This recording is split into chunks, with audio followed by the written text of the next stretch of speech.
Name and job title, please.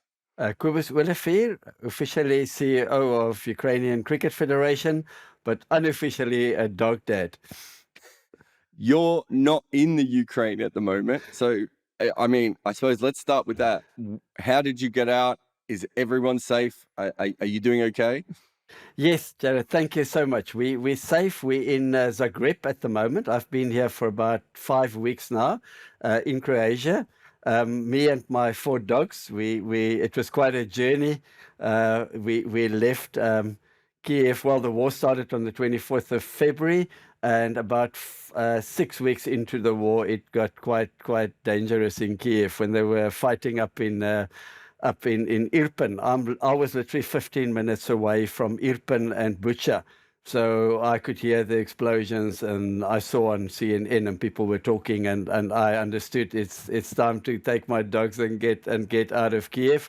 So we left Kiev then. It was quite a journey getting here as well. We ended up in first in the west of Ukraine, in a little town or little village called Ivano-Frankivska.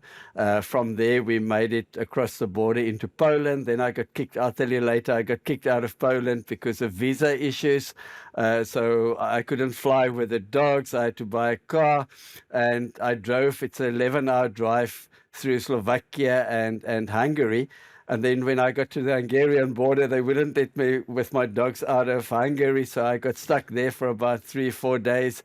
And eventually I made it to Croatia, to Zagreb. And we're safe in a little apartment. And yeah, it was quite a rough 3 months from the 24th of February to where I'm sitting now. It feels like a lifetime. I mean, it's an incredible journey. I'm assuming that some of the other players have not as a lucky a time as that you have there. Yeah, the core of our senior cricket players in Ukraine that play in our senior leagues, they're Asian Indian players. They had a horrible experience. Most of them were based in Kharkiv. They were medical students there, and they spent up to 2 weeks. Some of them were 3 weeks down in the metro stations, which served as shelters, bomb shelters in Kharkiv. They couldn't get out. And then eventually they managed to get out into Poland as well. They evacuated with buses, and from there they went into India.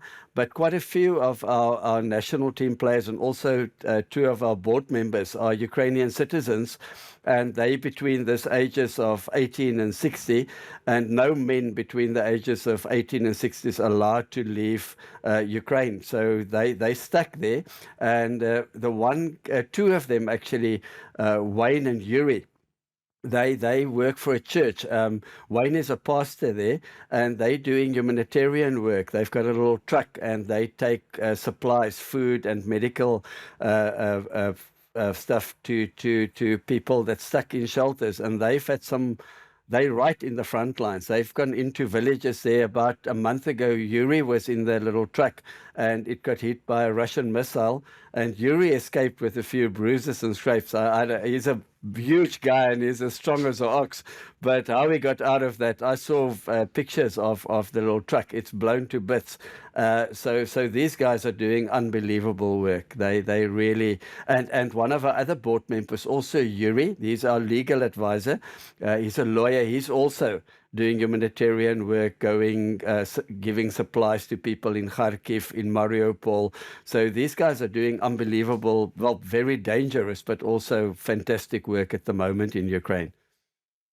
I mean, it feels weird at this stage talking to you about cricket when, you know, that's what's going on as for many of the players and the board members, as you've just said.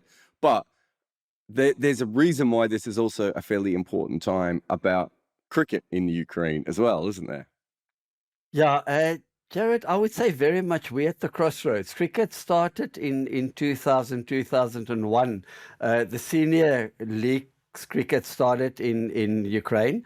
It was quite a few people were involved, but the real sort of our president, Mr. Deep Singh, as a business in in Kharkiv, and he brings in Indian medical students, mostly from India. There's about 10,000 Indian medical students in Ukraine, and most of them study in Kharkiv. They're medical students there, and Mr. Deep Singh facilitates all this, and he placed them in the universities in Kharkiv, and they've been playing cricket there for, well, since 2000, and they've been trying to become an associate member of the ICC because Ukraine hasn't got that status yet.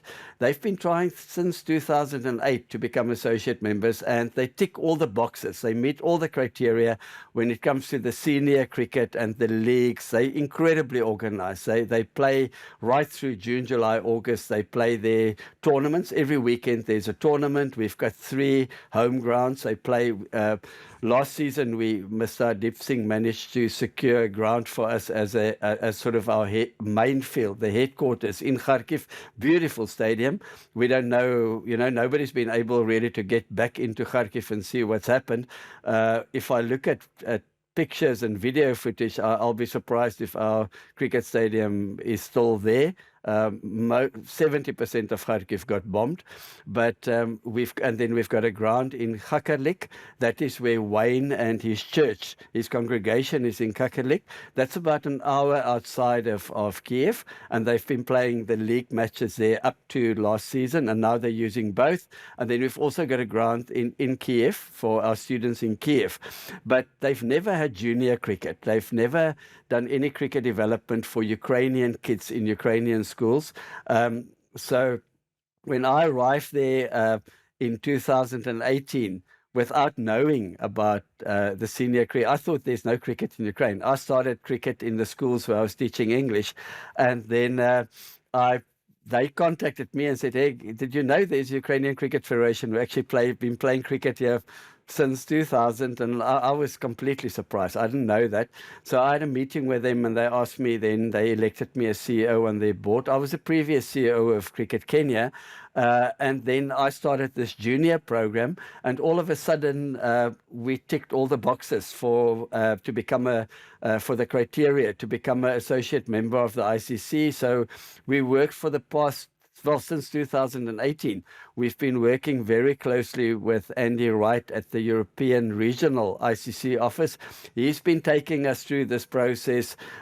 We had to do presentations to the ICC, spreadsheets. I've been sitting tirelessly at night with these spreadsheets with the board members. And then in December last year, 2021, we actually met all the criteria. We ticked all the boxes, and we submitted our application to become an associate member of the ICC in December last year, and it's on the table now for the membership committee of the ICC is meeting in the last week of July this year. And we are just sitting waiting for that now. They've got to make this decision. We can't preempt it, obviously, but I'm incredibly optimistic that we will be granted associate membership of the ICC, and that will make all the difference. And to be very honest, that will keep Ukrainian cricket alive. Without that associate membership, I'm afraid, I think all our hard work over since 2000 will basically be in vain. That will be very much the end of Ukrainian cricket if we don't get associate membership. So it's a huge, I'm counting the days to the last week of July. It's a make or break for Ukrainian cricket. I mean, let's just, there's so much to unpack from what you just said there, but let's start with you. You mentioned Kenya cricket, but you're actually from Cape Town, and your claim to cricket fame is that Bob Woolmer was one of your coaches. Is that right? Yeah, I wouldn't say I've got any claim to fame, but I would say I was fortunate enough, and that was probably a turning point in my own life. When I was 10 years old, I went to Afrikaans school, and Afrikaans traditionally in South Africa, the Afrikaans people mostly play, traditionally they play rugby. Our rugby team, as you know, are defending World Cup champions or reigning World Cup champions. So our rugby, as Afrikaner, I played rugby at school. All kids played rugby. And then the traditional English schools where they speak English are more your cricket schools. And then most of our black young guys play soccer. So I ended up playing rugby in winter with most. I was waiting for winter to come, and just to keep myself busy, I played a bit of cricket in summer. I love sport. Anything with a ball, I'm playing. And I was about 10 years old at the time, and Bob Woolmer walked into our nets one day at Auckland Park Laerskool, which means primary school. As a little 10-year-old, I was in the nets hitting a ball, and I've never seen a cricket professional in my life. And here's this guy walking in with a British accent. He had a Kent second 11 sweater. Under the Kent horse on the sweater, they've got the little 2. I think he was 20 years old at the time. It was his first season as a English pro going to play overseas, and he was going to be the professional coach. We never had a professional coach in the school before, and Bob walked in with his Gray Nichols cricket equipment, his bag, and the bat came out Gray Nichols. On the bag it said Gray Nichols, the pads Gray Nichols, his shirt, everything, the gloves, and I've just never seen that. I had a sort of all sorts mix of.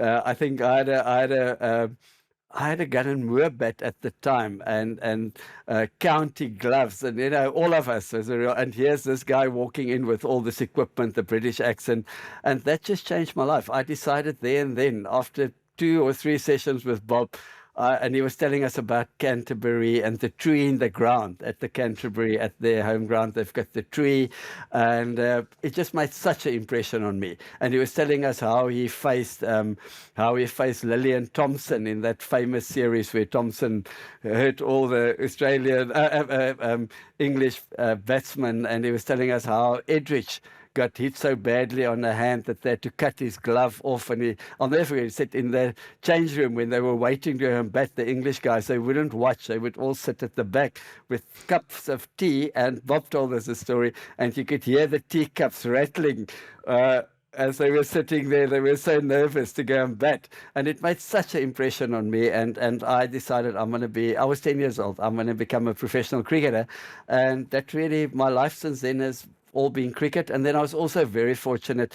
When I was 22, I played senior club cricket, first division club cricket in Cape Town, and I opened the batting with Bob at his club at the time. Bob was about 45, I think, and he just played club cricket at Avondale, more to help the guys. It was the so-called coloured club, and Bob started a program there, and he basically changed the club around, and they were the first coloured club to come and join the white league at the time. It was still during apartheid, and Bob used to get all the English professionals there. He had Alan Eagleston, the Cowdrey brothers, Mark Benson, the Kent opening bat. They all ended up having a season at Avondale. And then Bob phoned me one day and he asked me, I was playing for Stellenbosch University. I was first year and I played in the second team. And he said, Kobus, if you want to come and play for Avondale, I guarantee you opening spot in the first team, opening the batting with me. And I didn't have to think twice. I called him Sir from school days. Yes, sir, I'll be there on Tuesday at practice. And I went to Avondale. I had to take 2 trains from Stellenbosch. It took me about an hour and a half to get to practice. I never missed a practice. I've played in the first side with Bob, and I still called him Sir when we were playing together. I would call him for a run. I said, yes, sir, or no, sir. And Bob kept telling me, please call me Bob. I just couldn't. It's sort of the Afrikaans upbringing, that respect. But Bob had a huge influence on my life as a cricketer. And also at university, I was very fortunate. For that 1 year before Bob called me, I was coached by Eddie Barlow. He was a coach at Stellenbosch University. He was a legend, and very different from Bob. It was very interesting in later years to compare the way these two, the way they coach cricket. Bob was incredibly technical, and Eddie was this. It's not about where your arm or where your foot is. Just watch the ball and hit the ball. And it's all about your mind and positive. And it was very different philosophies on coaching, and yet both were very effective. And later on, when I coached cricket, I very much sort of had a middle. I had not too technical, very much on the psychological side of cricket, backing yourself, but also some like a basic backlift and that to get technical in cricket from the Bob influence. So it was very interesting to work with these two coaches at sort of the formative years of my cricket career. Where do you go from there? Obviously, you don't make it as a professional cricketer. Where do you go from there, between there and the Ukraine? I mean, you mentioned Kenya before as well. Yeah, I played first division club cricket in Cape Town for many seasons, and then during our sort of off season, Eddie Barlow actually organised it for me first to go and play in Derbyshire league cricket during the university holidays, July, August. And I went over to the UK, played club cricket for Langley Mall in the Derbyshire League, and with a guy called Fred Swabrook. He played a lot for Derbyshire. He was quite a bit of a veteran then, and I learned so much playing on those wickets, club cricket in the UK with the teas, with the cakes. It was just a different world from what I was used to, and I loved it. So also, then I got a sponsorship from Newbury in later years, and I used to go to the factory in Roberts Bridge and pick up my 4 Newbury bats and my gloves and that, and I felt like a real pro. And I played about 11 seasons as a pro in the UK for club pro. And then in Cape Town, I still played club cricket there, but I also was director of cricket at the University of Cape Town from 1996 to 2010. So for 14 years, and during that time, University of Cape Town cricket was incredibly strong. As director of cricket, I appointed Gary Kirsten, Brian McMillan, Emerson Trotman, the West Indian ex. He's now coaching Barbados. I appointed these guys as coaches. Also Alan Dawson, that played for South Africa. And it was actually a very interesting story. Gary, it's a story for another time probably, but Gary was coaching UCT for 3 months. He's never coached cricket before. And he got the job as coach of India. So it's quite maybe later in the podcast, if you have time, I can tell you the story around that. It was actually incredible that you can't believe tell that it could now. happen. Come on. Can I tell it? Okay. Forget your story. Let's tell me your Gary Kirsten story. I've got a lot of stories. I'm not that young anymore, so it could be a very long podcast. You'll have to put a time limit on here. But yeah, Gary, UCT at the time, our first team coach was Hilton Ackerman, who is also a cricket legend in the Western Cape. Hilton never played for South Africa. It was during the Apartheid years in the 70s. But Hilton had a lovely story. I'll tell you this one quickly. Hilton used to tell the students when he went to play for a World 11 in Australia against the Australian side. And when he arrived at the airport with Mike Proctor and Barry Richards, this tiny little short guy walked up to him and he asked him, he said, "Hello, welcome to Australia. I'm here to take you to a hotel." And Hilton asked him, he said, "Oh, sorry, mate, do you mind taking one of my bags here and just carry it to the car for me?" And the little man said, "No problem." And he carried Hilton's bag for him. And when they got to the car, he said, "Can I introduce myself? My name is Donald Bradman." And Hilton said he's never been so embarrassed. He got Donald Bradman to carry his bags to the car. So Hilton had some wonderful stories to tell with the students. But he was very sick at the time. And then during his time as first team coach, halfway through the season, he passed away. And I phoned Gary. I didn't know who to ask to coach the team. I coached for about a month, but it wasn't that great. We had some really good players. And then I phoned Gary, and he was an ex-student at University of Cape Town. So I phoned Gary, where I know very well. I played a lot of club cricket with Gary, and I said, "Gaza, do you want to come and coach UCT on a Tuesday and a Thursday? And then Saturdays you only come for an hour or so." He had a young family then. I'll sit with the team, but if you can come and coach. So Gary, we sat down at an Italian restaurant. I'll never forget it, down in Rondebosch, just near the university. And Gary said, "Well, yeah, can you pay me?" I said, "Well, we don't have a big budget. I can pay about 1,000 rand, which is nothing, a month for coaching. And there's only 3 months of the season left." So Gary agreed, and he coached us for about 2 months. And then 2 months into, there was a month to go to the end of season, we played our annual SA University, South African Universities tournament down in Pretoria, where all the universities play for a week. And then the final you play on television, and it gets televised on MTN, the pay channel there. So Gary was going to go with the team. And I, as administrator, director, I bought the tickets for the team. I bought Gary's ticket. And 2 days before, we were supposed to start the tournament on Monday and fly down on the Saturday and have a net on Sunday and get ready. And on Friday night, Gary phoned me. He said, Kobus, listen, I'm not going to, he sent me an SMS, sorry. He said, I'm not going to make the SAU tournament. I said, yeah, Gary, we're flying tomorrow. You're really letting me down. I'm really disappointed. He said, Kobus, I'm sorry. I'm actually in India, but keep it quiet. And I said, what? Why are you in India? So I'll tell you later, but I'll probably be coming on Wednesday. So don't cancel my ticket. Just change the date to Wednesday. So I told the students, guys, I'm afraid you're stuck with me as a coach for the first 2 games, but hopefully on Wednesday morning early, I'll pick Gary up at the airport in Pretoria, and he'll be here to coach you on the Wednesday, Thursday, and Friday to be with the team. And the Tuesday evening, I got another SMS from Gary. He said, Kobus, tell the boys I won't make it. I've just been appointed as coach of India. And I still sent him a message. I said, mate, don't take the piss. You can't coach. And he's never coached before. And he went straight from a UCT club side for 3 months to coaching Indian side with Jarrod and Dulkar. I mean, it's a legend, Sehwag, these guys. And it was quite a story. But yeah, I then, you asked me from UCT cricket, I then became also in our off season.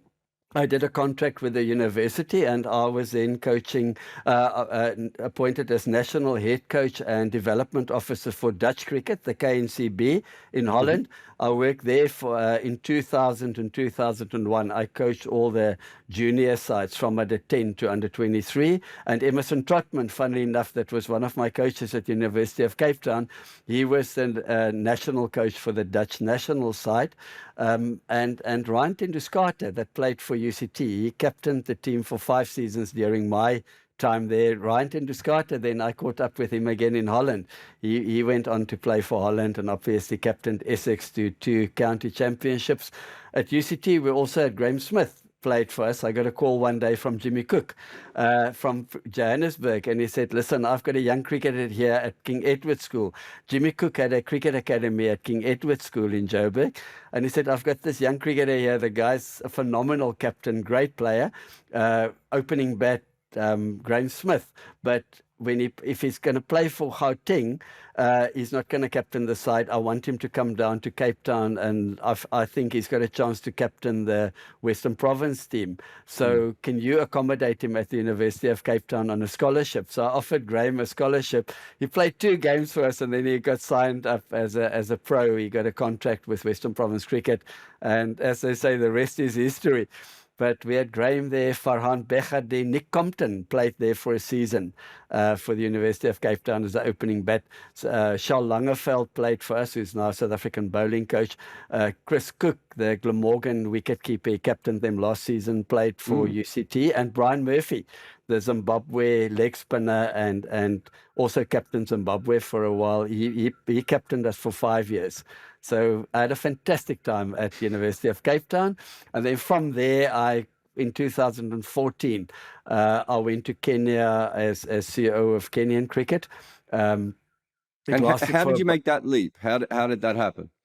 I took a bit of a flyer. I've been at UCT at that stage for 14 years, and I thought I'm probably ready for something. I'm not saying bigger, but something different, just a change of scenery. And I've always been very interested in African cricket. And my mate, Andy Kirsten, Gary's brother, Andy actually was assistant coach to the Kenyan national side in 2003 when they played in the World Cup in South Africa. So I followed Kenyan cricket quite a bit. And I became friends with Asif Karim, who captained them in that World Cup. And he actually phoned me and said, listen, Kobus, Kenya is advertising for a CEO. Please apply for the position. And I put my name in the hat, and that's something like 180 applicants. I thought I've got no chance. And then the next thing, I had a few interviews, and literally within a week, it all happened. I had 3 dogs. I've always had dogs. That's why I jokingly said I'm a dog dad. I had my 3 dogs. I put them in a box, and I went to Nairobi. And a week later, I was CEO of Kenyan Cricket, and I was thrown in at the deep end. We had about 2 weeks to prepare for a World Cup T20 qualifying tournament. The qualifiers were taking place in Dubai. And then they had the official 50-over World Cup qualifying tournament in New Zealand about a month later. So I had 2 months to, I'm the new CEO. I had to make sure the team's prepared. And at the same time, about my second day, I had to fire the coach. I was told by the board, the coach, who was a guy from Zimbabwe, he played Test cricket for Zimbabwe, Robin Brown, they fired him. And it was a tough time. I tell you, I was in at the deep end. And I was quite lucky then. When in our preparations, I phoned Gary in desperation. I said, Gary, we don't have a coach now. Can you come and help us? And he just came off the back of that Indian, when he took India to win the World Cup. And he was the most sought after coach in world cricket. Took South Africa to #1. I thought I took a flyer. I phoned Gary. I said, can you come and help? But I've got no budget, Gary.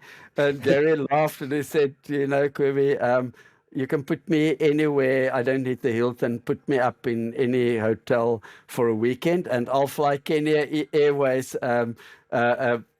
economy class. And I mean, you couldn't believe it. Gary, most famous coach in world cricket at the time, even now, I think, flying economy class Kenyan Airways to Nairobi. I put him up in Nairobi Cricket Club on the ground. The club has some rooms there.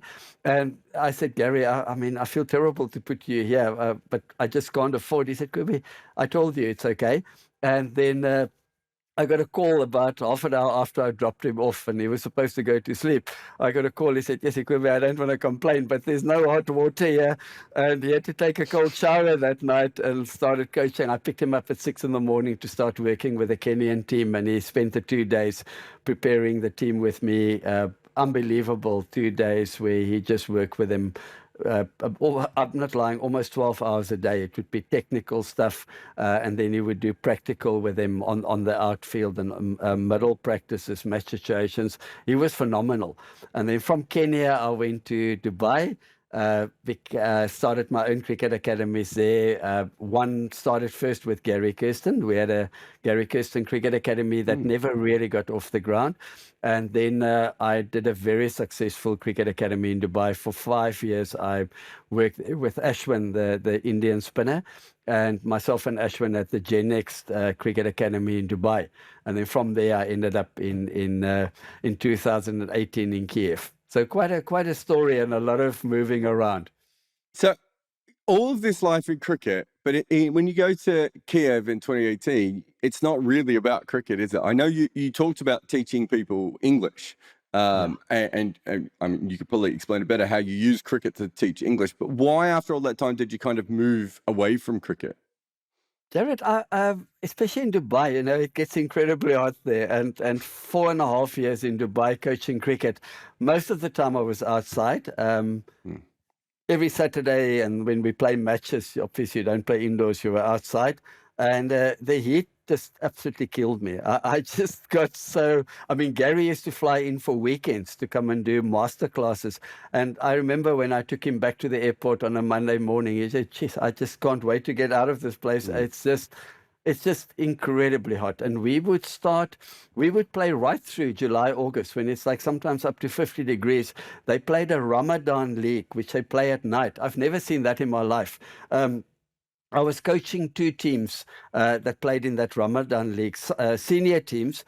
So the guys asked me, will I come and coach a side? I said, yes. And then the first match was on the Saturday. And I said to the guys, they said, they'll come and pick me up. And I said, but guys, I mean, it's going to be 50. I think it was that weekend, it went up to 53 degrees. I said, how are we going to play cricket in 53 degrees? And they said, no, we're picking up, you're up at 12 o'clock tonight. I said, but... And then when do we play cricket? They say, no, the match starts at 1 o'clock in the morning. So they played under floodlights. Then they play from 1 o'clock at night until 6 in the morning. It's still about 45 degrees at night. And they play cricket at night. Then they sleep in the day. So I had 4.5 years of that. And I just thought I need a break. And I didn't really... at the time was planning to leave cricket, but I went to, I had a 5-day break at the academy and I thought I want to go somewhere where it's cold, where it's snow, where it's anywhere near -5 plus or colder. I need to get out of this +50. So actually it was a classic story. I saw a cheap flight. I Googled cheap flights and I saw a cheap flight to Kiev. on Dubai Airlines and Fly Dubai. And I went to I think I went to the Serbian embassy. And I stood in a queue for about 2 hours, and eventually I got to the front. I said, yeah, I want a visa to go. I'm South African. I need a visa to go to Kiev. And the lady looked at me and said, but what are you doing here? I said, well, I'm getting a visa. She said, no, Kiev is in Ukraine. So I didn't even know at the time Kiev was in Ukraine. So I had to go back, Google Kiev embassy, Ukrainian embassy, and then I went to the Ukrainian embassy and got my visa. And I ended up spending 5 days in a hotel in Kiev. And it was about -10. I was walking in snow knee deep. And it's my first time, being from Cape Town, South Africa. We don't see snow there. And it was just an unbelievable experience. I loved it. And Kiev it's a wonderful city. The history, the architecture, the old buildings, cobblestone roads, the little coffee shops and restaurants in winter. They've got little cozy restaurants. You go in there and there's fireplace going. And I fell in love with Kiev. And in 2017, I went back 7 times in the 1 year. Every time I had a break, I would jump on a plane and I went to Kiev. And I then became friends with the Ukrainian ambassador in Dubai, Dr. Alexander. And the one day when I went for my 7th visa, he joked with me. He said, you keep spending all your money on visas. Why don't you just move to Kiev? I said, no, I can't. There's no cricket. And he said, well, do something else. Go and sell South African wine or dry fruit or teach English. And I laughed at the time, and about a week later, I was back in his office. I said, listen, I gave it a thought. Why not? If it doesn't work, I can always come back and do cricket. And I've had cricket my whole life has been cricket. Maybe a break and test myself, see if I can do something else. So I ended up moving with my dogs, and my dad was alive at the time. He was about 83. I was taking care of my dad. He couldn't walk anymore. So I took my dad and my dogs with me, my 3 dogs at the time, and I moved to Kiev and started teaching in a big private school there, Academy A+. I became the native English-speaking teacher. And they were teaching in a very old-fashioned way, still sort of Soviet Union way in Ukraine. English was all grammar, and they sit in a class, and it's very strict and incredibly boring. So I also teach yoga. So I thought, I can't do this. I'll rather teach cricket in 50 degrees than sitting in a classroom in the beautiful snow, but working with a grammar book, and I just couldn't do it all day long. So I started taking my kids outside in summer. I would take them outside. I started playing. I had 1 set of cricket equipment with me that I took with me, the plastic, the mini cricket set. I took it as a gift for a friend of mine that's in Dubai, Australian mate, for his son. And he left before I actually arrived there. He left Kiev. So I arrived there with this cricket kit, and I got it out of my cupboard, and I took it to school, and I showed the kids the cricket. They didn't know what a cricket bat was. I showed them the plastic balls, the stumps, and I started playing cricket during my English lessons, and it just became a hit. I'm also a sport teacher. I studied, I've got a degree in phys ed as a PE teacher. So the school then enjoyed the idea of my English lessons so much, where the kids were playing cricket in English, that they asked me to start teaching some physical education lessons during the school curriculum. So I then started teaching cricket in the indoor sports hall during my physical education lessons, and it became an absolute hit. The kids were coming to me in the morning before school started. They would run to me at the gate and say, hey, Oliver, can we play cricket today? So it just took off. And then also a bit of yoga. And then the fact that they were playing cricket, not thinking about grammar and mistakes, they were concentrating on the cricket. Where do I watch the ball? Where do I hit the ball? How do I hold the bat? How do I stand? How do I bowl? And they started speaking English. And it was got a fantastic response from the teachers and from the parents. And then the cricket program took off, and I started full on my own grassroots cricket development program where the kids, I got more sets of cricket equipment from Mr. Shambatia, who was I call him my mentor in Dubai. He took care of me in Dubai. He's been there for about 50 years.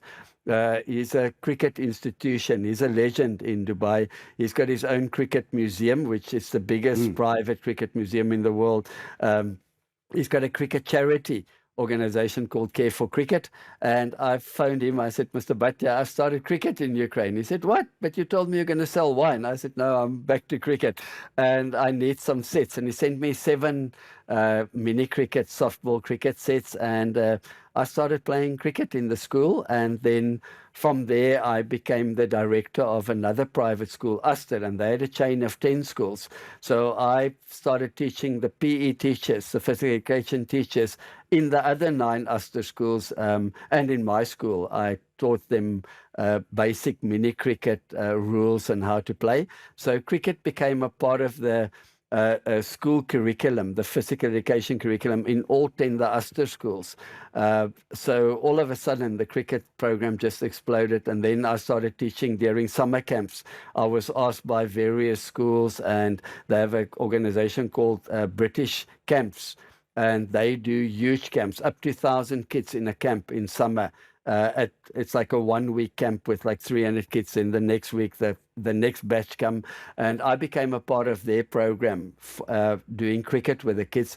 So I would say in 3 years, probably more than 2,000 kids went through my cricket program, which I did all on my own. I had no other coaches. I did it on my own. And then I was approached by the Ukrainian Cricket Federation, by Mr. Deep Singh.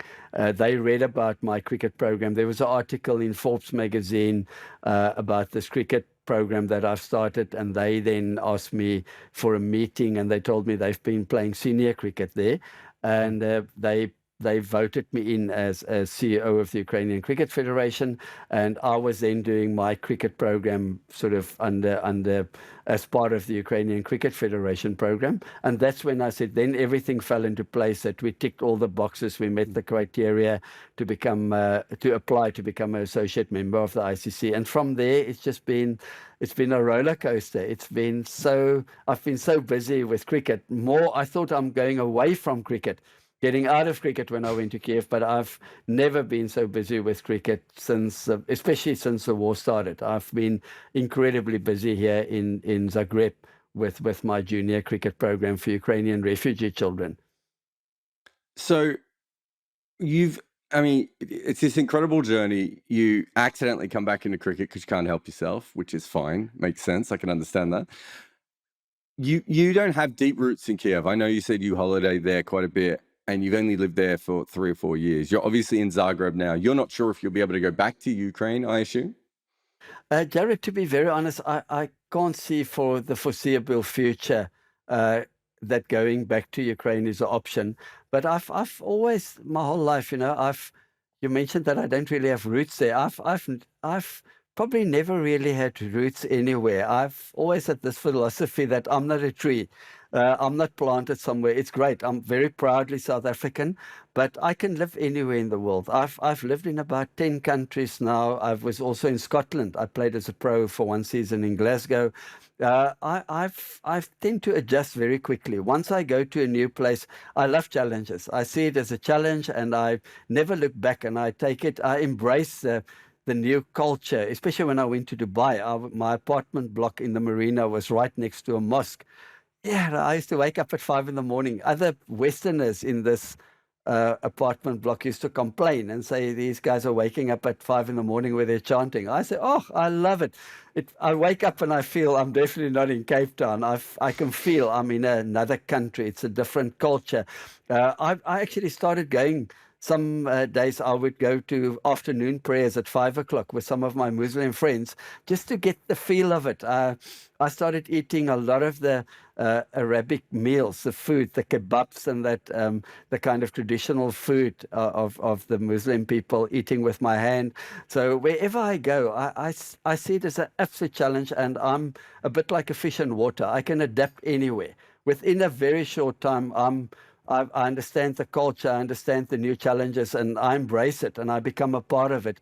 So I know old Bruce Lee he said something about you've got to be like water. And I always feel when it comes to that, I'm like water. I just fit in, and I find a way, and I embrace it, and I never compare. I don't think back, oh, I miss the view of Clifton Beach. I had a little beach bungalow on the beach for 11 years. I miss seeing Table Mountain. I never think like that. It's like, wow, I'm looking at the marina. I'm going on a desert safari. It's got its own beauty.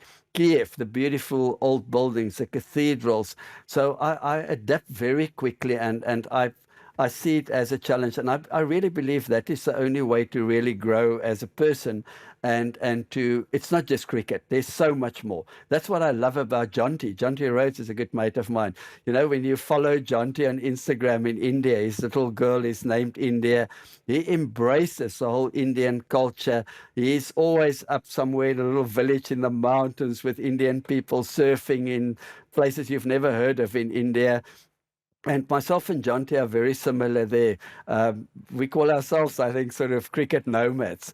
Jonty is the same. And when I went to Kiev, it was just the same. I just loved Kiev. I've enjoyed the people. It's a new challenge. And especially starting a new cricket project. Because once I did it in Kiev, when I arrived in Zagreb, I immediately...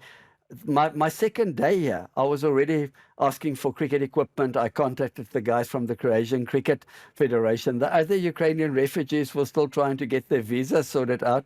And don't say it too loud on the podcast, but I still haven't gone through the whole process to do my visa. I haven't had time. I've been so busy with cricket. I'm absolutely absorbed.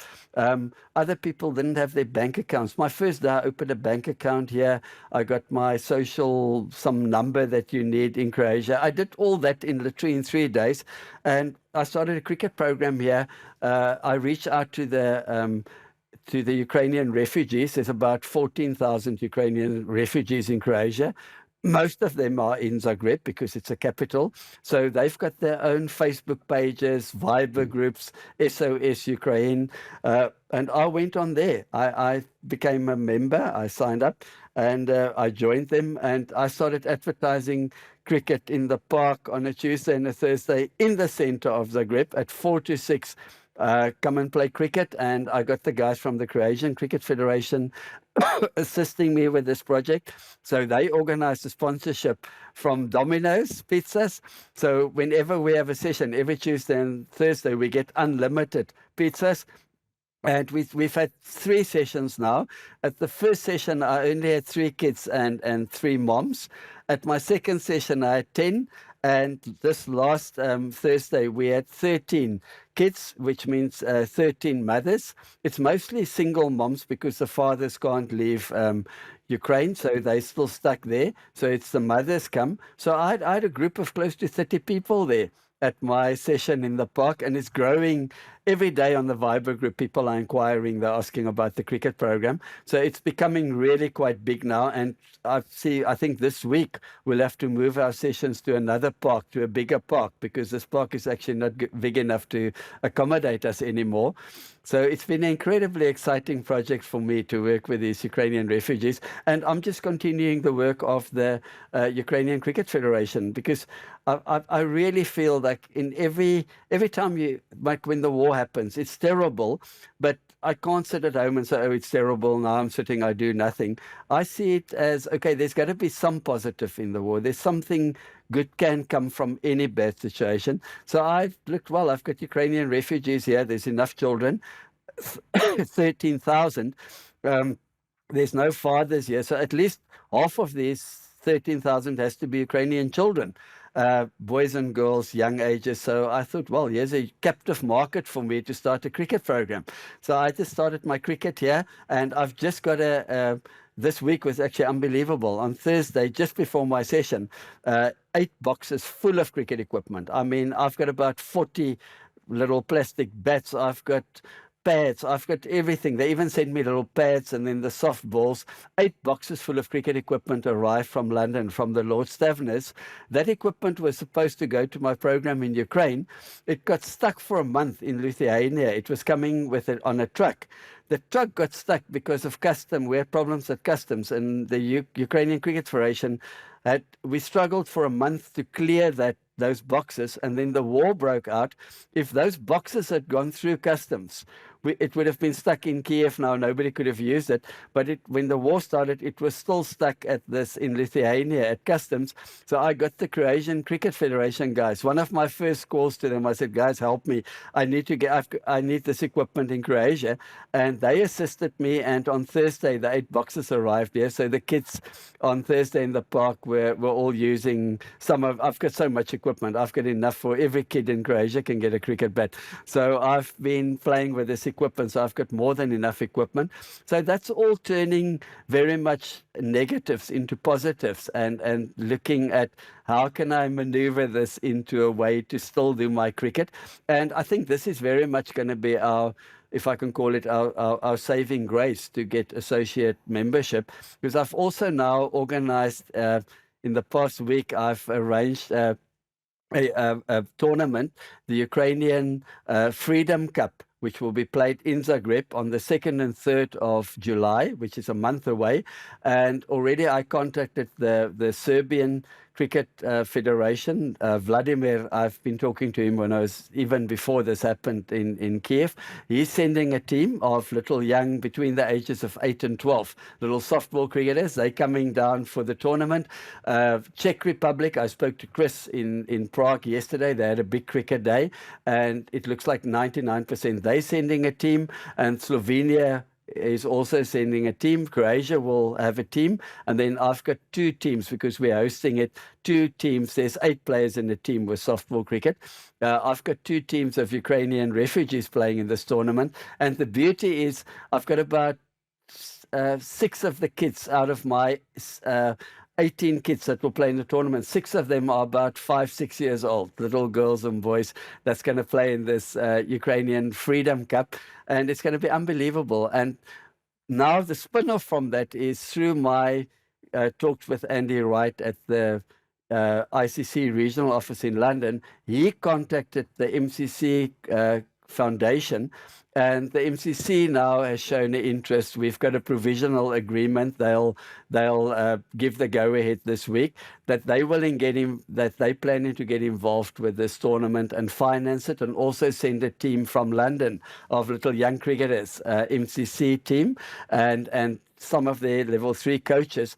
That then on the Sunday, on the 3rd, it will become like a MCC day of cricket events where they'll do coaching and do various programs with the kids with their MCC coaches. So we'll effectively play the tournament on Saturday, and Sunday all these countries and teams will be part of a MCC cricket program for the day. And it looks like they will finance first of all the tournament, but there's a very good chance that they will finance my whole program on a Tuesday and Thursday here with the refugee children. So it's all just been, so much has happened in the past month. I can't believe I've only been here for 5 weeks. So much has happened in that time. It's clear that there's a part of you that sees cricket as a chance to connect with people and to move people forward and educate people. I think a lot of people might look at it and be like, with your skills, you could kind of be, organizing anything. Why is it cricket that, Ukraine's in war, you're a refugee in Zagreb with all these refugees around you? Why is it cricket that you keep using? I go back to when I was 10 years old with Bob Woolmer, and also my dad. My dad was a cricket lover. We used to go I grew up in Johannesburg, and my dad was a university lecturer. And every Saturday, when I was a kid, when I was too young to play myself, then when I got older on weekends, I was playing club cricket and school cricket myself. But at the age of 5, 6, my dad used to take me to the Wanderers, and we used to go and sit and watch cricket at the Wanderers. I just grew up with cricket, and almost from the first day, my dad gave me a book on my 7th birthday.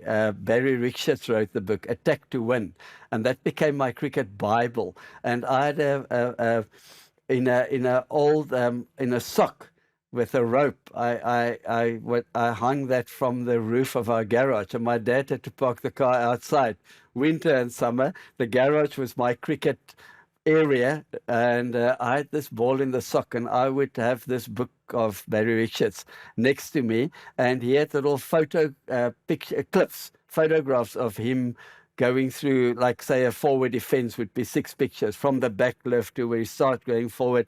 And I used to look at this, and then with a sock, I would copy it. And that's why I became I opened the batting all my life. And I was never a great cricketer. I never made it as a top cricketer, but technically I was incredibly correct. People would watch me in the nets and thought, well, this guy's going to play for South Africa. But I had a few more mental side. I was never mentally strong enough when I played.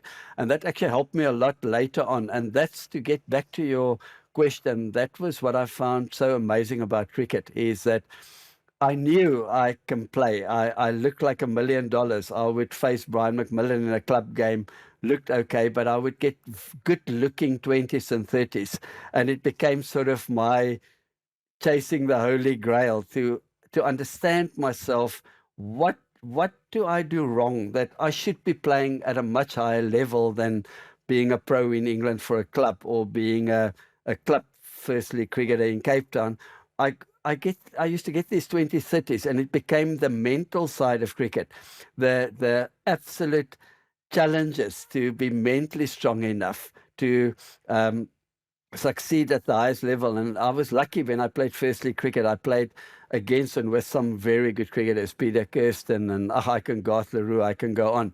And with open the batting with Gary. And I often look at Gary. When I played with Gary at club level, a young Gary Kirsten, I don't know, when he was a student at University of Cape Town, when he first came into university, Duncan Fletcher was the coach, and Gary batted at number 9. He played more as an off-spinner in the first side. And he went, after about 2-3 seasons, he was literally just messing around.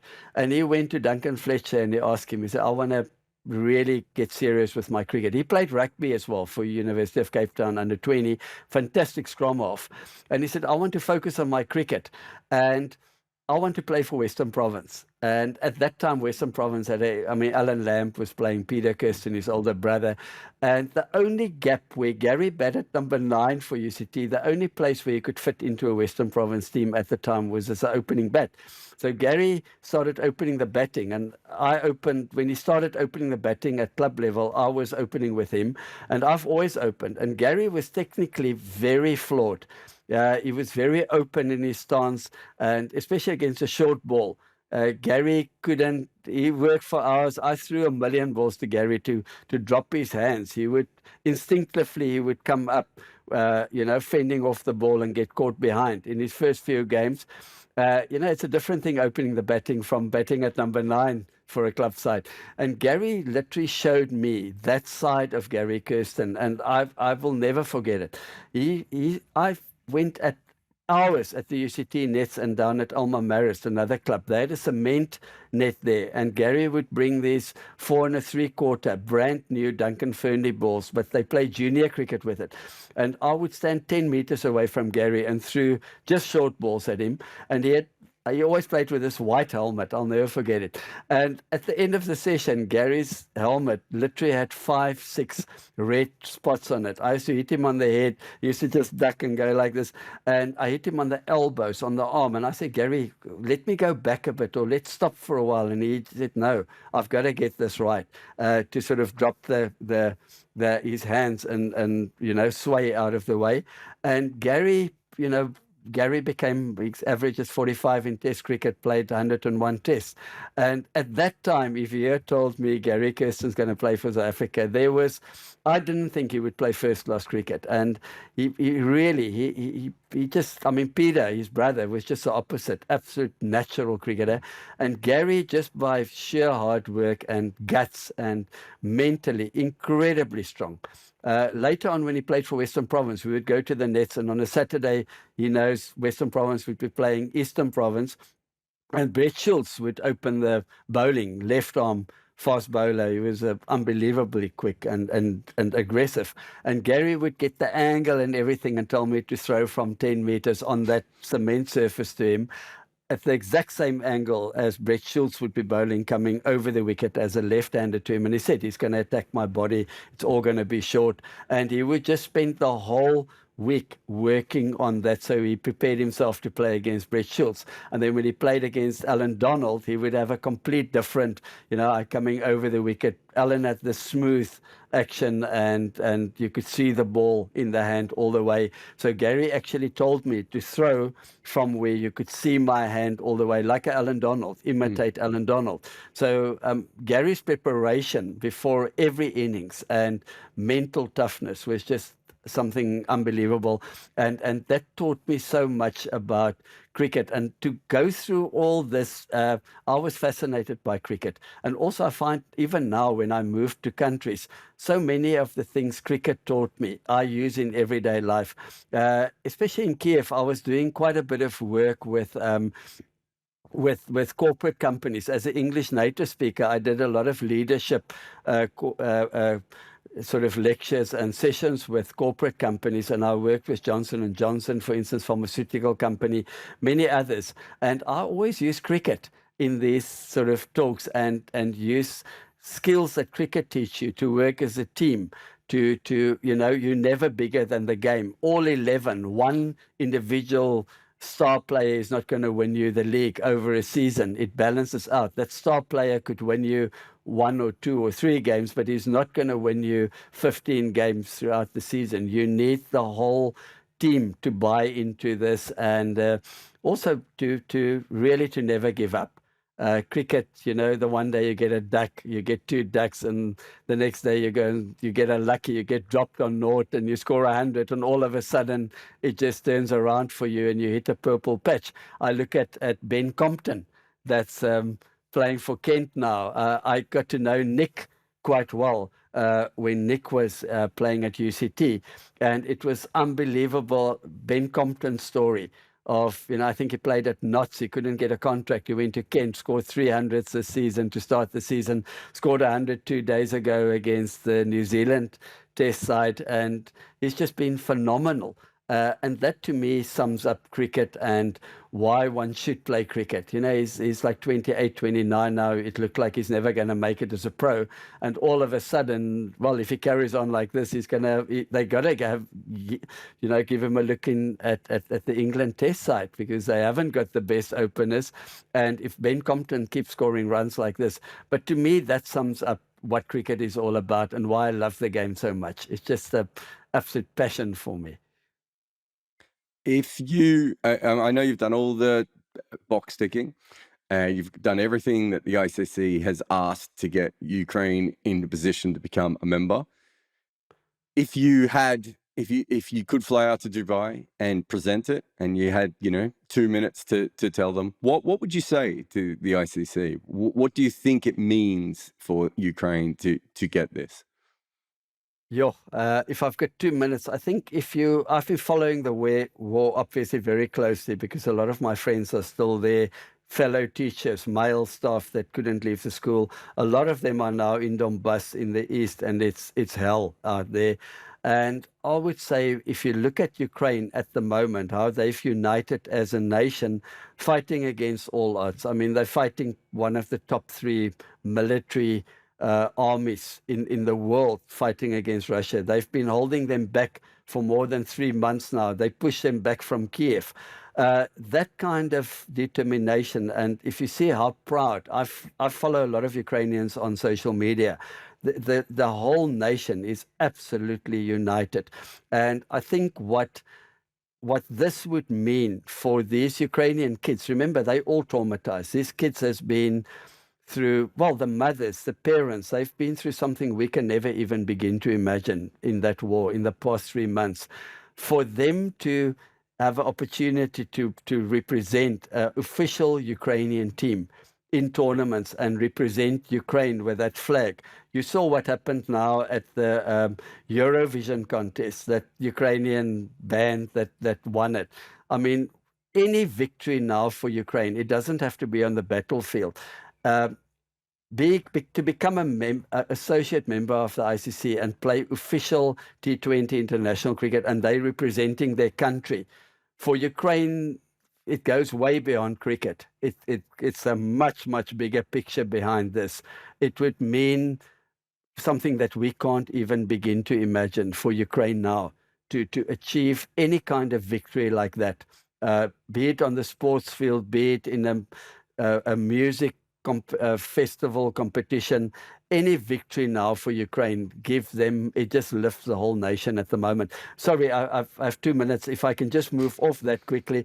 When I was I was fortunate enough to be in South Africa in 1996 when, I grew up as a kid in apartheid era, and then when Nelson Mandela became president, and I saw the new South Africa becoming the rainbow nation, and then that World Cup, Rugby World Cup with Francois Pienaar, that movie Invictus, with Nelson Mandela standing with a 6 on his Springbok jersey on the back next to Francois Pienaar.